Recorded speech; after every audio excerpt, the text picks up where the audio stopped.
25 अगस्त 1971 की अव्यक्त मुरली है। मुरली की हेडिंग है मुख्य 7 कमजोरियां और उनको मिटाने के लिए 7 दिन का कोर्स। मुख्य 7 कमजोरियां और उनको मिटाने के लिए 7 दिन का कोर्स।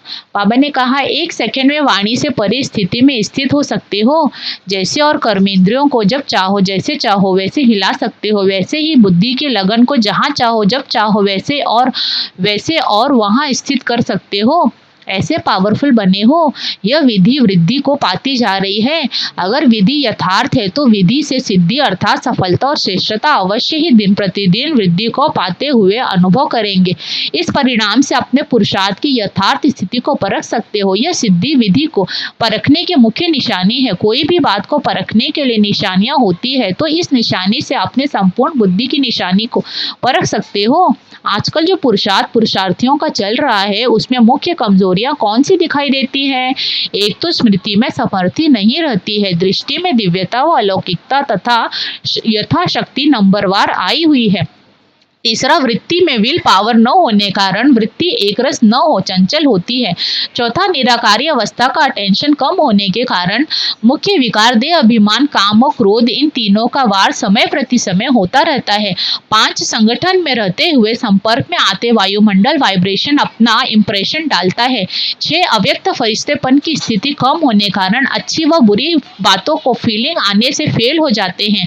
7, अपनी याद की यात्रा से संतुष्ट कम। यह है पुरुषार्थियों के पुरुषार्थ की नंबरवार रिजल्ट। इन 7 बातों को मिटाने के लिए फिर से 7 दिन का कोर्स कराना पड़े। इन 7 बातों को सामने रख 7 दिन का कोर्स जो औरों को कराते हो वह अपने आप को रिवाइज कराना। जैसे मुरलियों को रिवाइज कर रहे हो तो रिवाइज करने से नवीनता और शक्ति बढ़ने का अनुभव करते हो। ऐसे अब एकांत में बैठ अमृत वेले जो 7 बातें सुनाई उन पर एक एक बात का निवारण कर दिन के पाठ में कैसे समाया हुआ है, हर दिन के पाठ में कैसे समाया हुआ है वो मनन करके मक्खन अर्थात सार निकालना और आपस में लेन देन करना।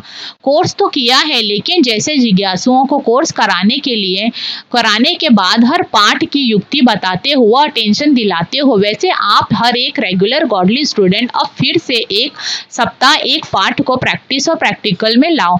जैसे साप्ताहिक पाठ करते हैं ना आप लोग भी सर्विस में पवित्रता सप्ताह व शांति सप्ताह का प्रोग्राम रखते हो ना, वैसे ही अपनी प्रोग्रेस के लिए हर पाठ का साप्ताहिक पाठ प्रैक्टिस में लाओ। तो रिवाइज होने से क्या होगा? सफलता समीप सहज और स्पष्ट दिखाई देगी तो श्रेष्ठ तो बन ही जाएंगे। अपने आप को हर संकल्प व कर्म में महान बनाने के लिए सभी से सहज युक्ति की 3 बातें सुनाओ। मन वचन कर्म में महानता के लिए ही पूछ रहे हैं। महान बनने के लिए एक तो अपने को पुरानी दुनिया में मेहमान समझो। दूसरी बात, जो भी संकल्प व कर्म करते हो तो महान अंतर को बुद्धि में रख संकल्प और कर्म करो। तीसरी बात कि बाप के व अपने दैवी परिवार के हर आत्मा के गुणों और श्रेष्ठ कर्तव्य की महिमा करते रहो। पहला मेहमान, दूसरा महान अंतर और तीसरा महिमा। पहला मेहमान, दूसरा महान अंतर और तीसरा महिमा। यह 3 बातें चलती रहे तो जो कमियां हैं वह सप्ताह को समाप्त हो जाए। मेहमान न समझने के कारण कोई भी रूप में रंगत में अट्रैक्शन और अटेंशन जाता है।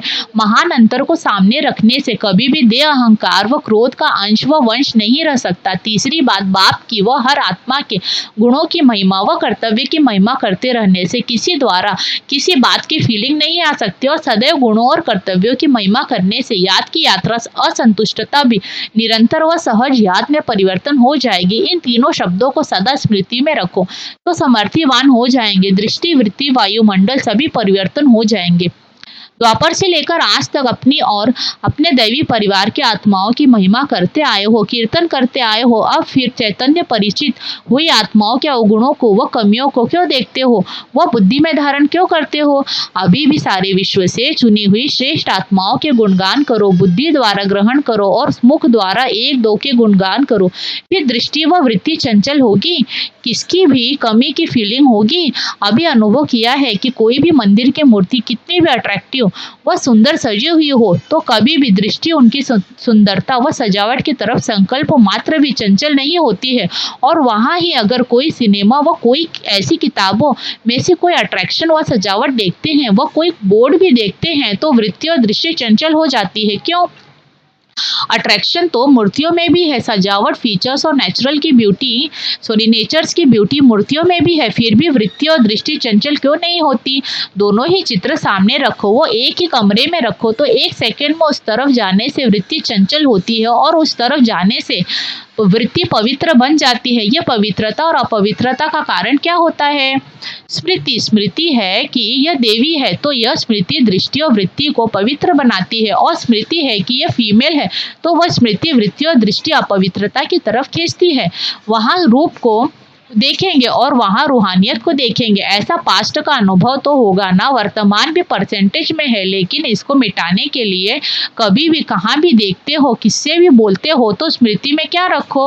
आत्मा समझना, वह तो हुई फर्स्ट स्टेज, लेकिन कर्म में आते, संपर्क में आते, संबंध में आते यही स्मृति रखो कि यह सभी जड़ चित्रों की चैतन्य देवी व देवताओं के रूप है। तो देवी का रूप स्मृति में आने से जैसे जड़ चित्रों में कभी संकल्प मात्र भी अपवित्रता व देह का अट्रैक्शन नहीं होता है, ऐसे ही चैतन्य रूप में भी यह स्मृति रखने से संकल्प में भी यह कंप्लेन नहीं रहेगी और कंप्लीट हो जाएंगे। समझा? यह है वर्तमान पुरुषार्थियों की कंप्लेन के ऊपर कंप्लीट बनने की युक्तियां।